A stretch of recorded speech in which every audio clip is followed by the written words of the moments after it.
మీ దివ్యముఖ కాంతి యందు ఈమెకు పరలోకమున నిత్య విశ్రాంతిని అనుగ్రహించు. ఆమేన్.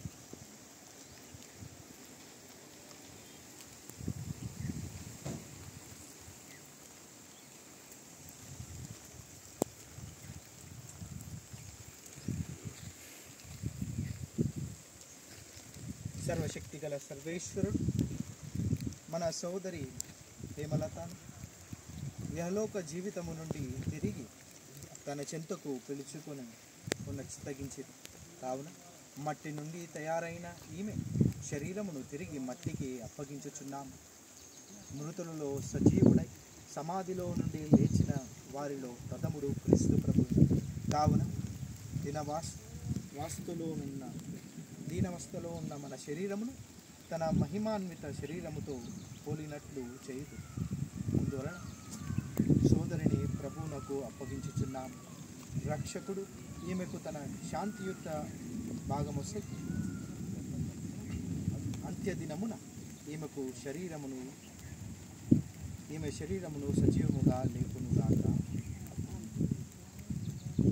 ప్రార్థించుదాం.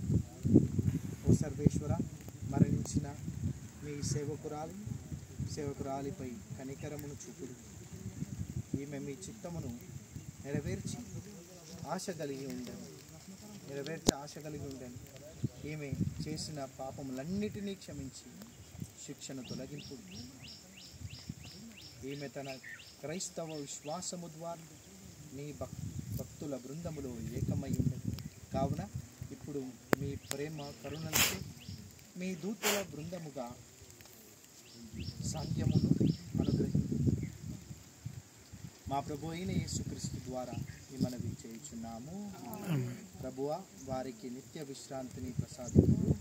నిత్య ప్రకాశం వారికి ప్రకాశించుచున్నాము. వారు సమాధానమందు విశ్రమింతురుగాక.